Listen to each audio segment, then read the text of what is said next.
What a night, guys. Thanks for joining me on Daliso Sports Show. Let us have a look at all the Champions League results that happened. All 18 games happened, and everybody was going to get rich off tonight if they were putting a bet on. At least that's how some people were putting it. But there were so many disappointing results and unexpected ones as well. So let me start with my team, Arsenal. Anyway, we beat Kairat Almaty 3 goals to 2. And for me, to be honest, I think it's going to be a long 2-3 months for Arsenal. We have lost so much momentum. We are just not blowing teams away. I thought by this time of year, that is when we're going to get a second win, but we seem to have regressed. The first part of that game, when we started playing, it was so exciting. We had so much. Kai Havertz coming back. Him and Gyökeres were bouncing off each other. But let's have a quick look at the lineup, the way we lined up. Kepa, I don't even remember, to be honest. Those goals we scored, especially the first one, I thought could have done better. Ben White, I think, had very instrumental in this game. He was pretty good. Mosquera looked a bit injured at some point, but he seemed to have survived. I was a bit disappointed with how Calafiore performed. I think he was playing in that unfamiliar position anyway, because he had been put in with Mosquera to sort of play in that central midfield role. And he got a yellow card pretty early on, and he caused our penalty. The penalty which we gave away to Kairat. So very disappointing. And then there was another chance even before he got substituted at halftime where I thought, this guy, he's just not in it. He just didn't seem in it. I loved Miles Lewis-Kelly. He's one of my favorite young players at Arsenal. I want him to do really well. Kai Havertz was absolutely sensational. Fantastic return to playing for Arsenal. Loved it. Honestly, I think he had a goal and an assist. Norgard was sublime. That goal that was chalked off for offside with Jesus, that pass was beautiful. Absolutely stunning. I wish Arteta could use him more. I wish. I don't want to start naming other players who I don't want to see in the lineup, but I just wish that Arteta would use Christian Norgard a lot more. I think he can offer us so much more than some other player does in certain games, especially. He has got that Premier League know-how. The Premier League is just a physical mess at the moment. You need guys who can battle. Eze, for me, I found that he was off the ball, he was good. The minute he got the ball, he would just stop it dead and not progress it efficiently or excitedly. He doesn't look very happy.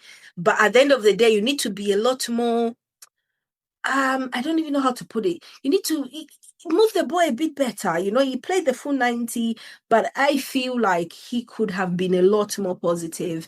Off the ball, he was okay. On the ball, gets the ball, traps it, and then gives one of those passes almost like he doesn't care. Yeah. He needs to find, sometimes you need to find the joy within yourselves. Don't wait for others to give you that excitement, that joy. Eze, please go and find it in yourself. Whereas Noni Madueke seems to enjoy himself, whether he's playing well or not, the guy is just running up and down for no good reason, making bad decisions. I'm telling you, I am Noni Madueke's biggest fan, but today, some of those decisions he was making and some of those runs he was making, the dribbling attempts, I thought were really, really unnecessary and just did not add too much value. I still like the guy. He can be a threat. He just needs to focus and be a lot more clever. Gabriel Martinelli had a goal as well, took it off. Well, it sort of went past Gyökeres and onto Gabriel Martinelli, and he slotted it in. Good for him. I love his run in the Champions League. I think he is our Champions League player. And I've told you guys, if it's Tuesday or Wednesday night in the Champions League, the first person on that team sheet has to be Martinelli. Saturday and Sunday, do not even give him a day off. Give him your credit cards, Arsenal. Let him go to Zara and do some shopping. Or I think this guy shops in Gucci or something. Yeah, let him spend it there. We don't need him because honestly, he is ideal for European nights. Victor Gyökeres, the good, the bad, the ugly. Honestly, he had so many chances. This was his game to tally to basically increase his tally, get a few cheap goals, like 6 goals, but he didn't take advantage. There were a couple of opportunities where he just wasn't on the pace. And the first goal, first touch from Kai onto it, back of the net. Awesome. Really disappointed that we gave away the penalty. I'm trying to look at the other guy who scored for Almaty. Ricardinho in the 94th minute. So yeah, what can you say? I was very disappointed. A header, I don't even know where it came from. I think it's Ben White's side. They basically just got behind Ben White's side there and crossed it in, back of the net. Kepa just couldn't do much about it. But yeah, very disappointing. I think it's one of those, like, it was a win. So this means that Arsenal have won 8 out of 8 games. We've got the full, even I think, let's see, Bayern drew today, didn't they? Did Bayern Munich draw? Who did they play? 1 second, guys. No, Bayern Munich won 2-1. Bayern Munich won 2-1. But at the end of the day, we have done 8 out of 8. We've won 8 games. And it's something we should be proud of. But just the result against Kairat makes you think that the next few months are going to be extremely tough. Our players do not seem to have everything under control. I think we're going to suffer a little bit in the next few months. So guys, let's be ready. Let us go through some of these results according to live score. So Benfica 4, Real Madrid 2. It was a complete and utter mess, guys. Oh my days. A complete and utter mess. The penalty that Real Madrid got, the one that was... Oh, they were not given a penalty. Basically, Benfica should have had a penalty in the first half. Benfica should have had a penalty in the first half, and the ref went to the screen and then said, no, it's not a penalty, blah, blah, blah. I thought it was a penalty, personally.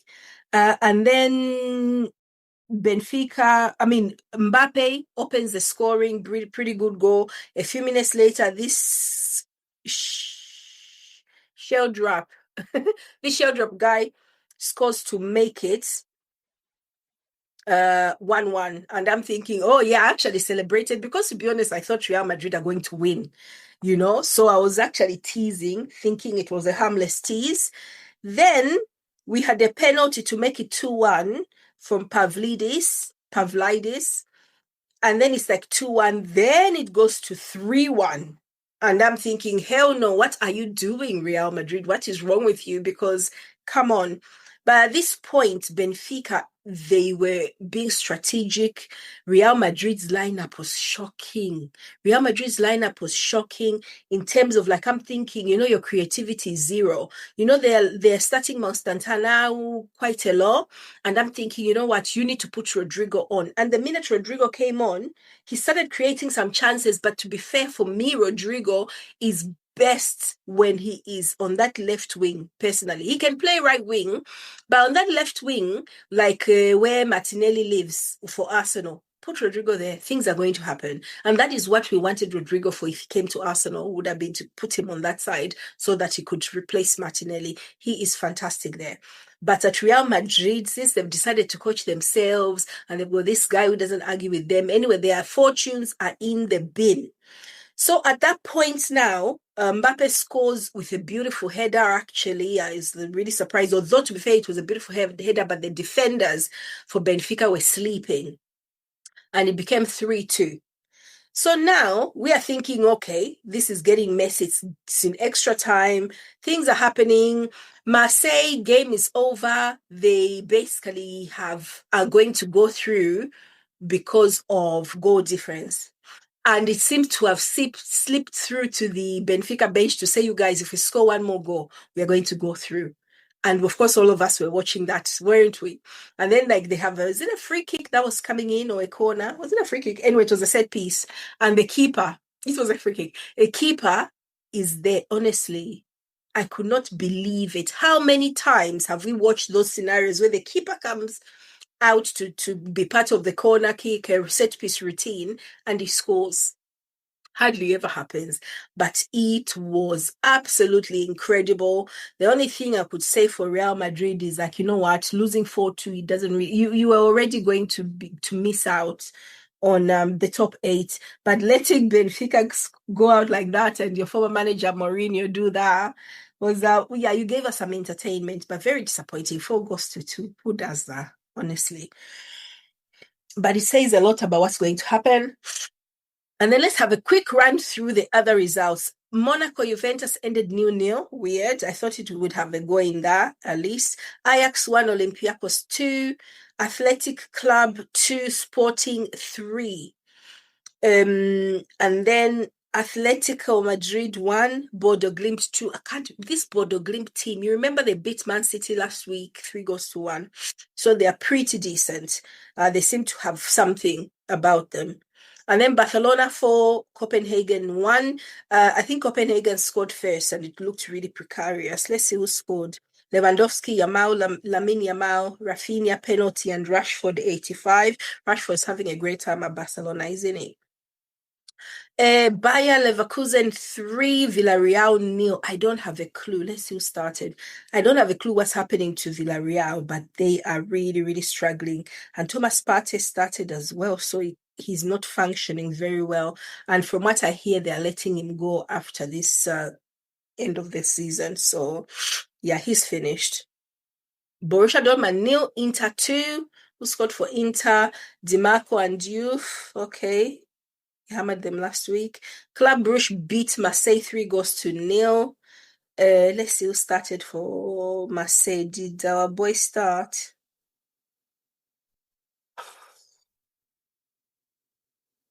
Oh, they didn't. Mason Greenwood started.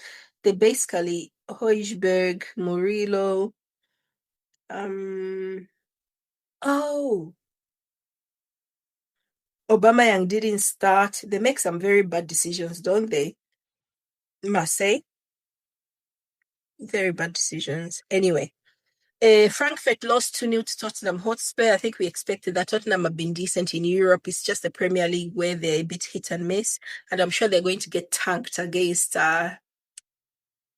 City. Anyway, Liverpool beat Qarabag 6-0. We had McAllister with 2, Florian Wirtz, Mo Salah, Hugo Ekitike, and Chiesa. I've forgotten Chiesa's first name. So yeah, they had a party against Qarabag. This is what I expected Arsenal to do. You meet a club like anyway, it's not about Arsenal right now. These guys are determined to kill me. I'm telling you. Man City beat Galatasaray 2-0. We're looking forward to see what Victor Osimhen will do. But obviously he didn't do much. But Haaland and Shirky scored for City. And the rest is history. Let's see. Oh, we had Napoli versus Chelsea. This looked like a very interesting game. I wish I could watch it, but I've only got 2 tellings. There was Vegara and Højlund for Napoli, then Fernandez with a penalty, and João Pedro with 2 to give them the win. So good win for their new manager as well, Liam Rosinia. Although he does give me some Ruben Amorim vibes, he's like too media friendly, and I hope it doesn't come to bite him in the backside like it did Amorim. So, but yeah, so far so good. Bayern Munich won 2-0. Saibari. Oh, Saibari, isn't this the guy who played in the African Nations Cup? Yeah, it is. So Saibari for PSV and Bayern Munich, Musiala and Harry Kane scored their goals. Then we had Paphos versus Slavia Prague. Now, Paphos, shockingly, I didn't expect them to actually win this because, whatever. But yeah, they won 4-1, pretty impressive. And then PSG Newcastle, it was 1-1, but the goal that Vitinha scored was absolutely sensational, and it looks like Joe Willock scored as well. Let's just watch the highlights together for this habit store in the Tarde France, which is magnificent as always. It's into the line. Okay, so PSG, so they were away, PSG away from home, just watching the highlights to see what happens. But PSG actually were awarded a penalty, which I didn't think was a penalty personally. It was a bit harsh. one of those handball bouncing ball thing, pardon me, and it was missed by Dembele. And what that means is they finish outside the top 8, which is absolutely shocking. But yeah, it was never a penalty anyway. But I'll bet you now he wishes he had scored it, because now they are going to have to go for like the playoffs, and we'll talk about what will happen in the playoffs, because we're going to get the fixtures out pretty soon. But yeah, penalty has been given. Dembele misses it. And then this goal by Vitinha was absolutely stunning. To be fair, I can't believe it went past Nick Pope the way it did, because Nick Pope is pretty like lethal when it comes to his goalkeeping. One of the best goalkeepers, to be honest, I've ever seen. And he's definitely the best England goalkeeper. But that goal was just perfectly placed by Vitinha. But I didn't see the goal from Joe Willock. I want to see it because he's a former Arsenal player. And pretty nice guy. Pretty nice guy.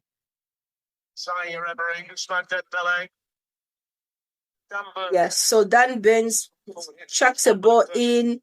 Oh, header from Dan Burn, and yeah, head to head. And Joe Willock with the equalizer. Oh, I'm sure it was very exciting for him. So pretty good that is. Then the last game was Union Saint-Gilloise 1 and Atalanta 0. Let's have a look at the table. The final table, the way it is. So at the top, we've got Arsenal with 24 points. We honestly got difference 19. We did a very good job in these group stages. I mean, in this whatever table leagues phase. Bayern Munich with second. So the first 8 teams to qualify are Arsenal, Bayern, Liverpool, Tottenham, Barcelona, Chelsea, Sporting, and Manchester City.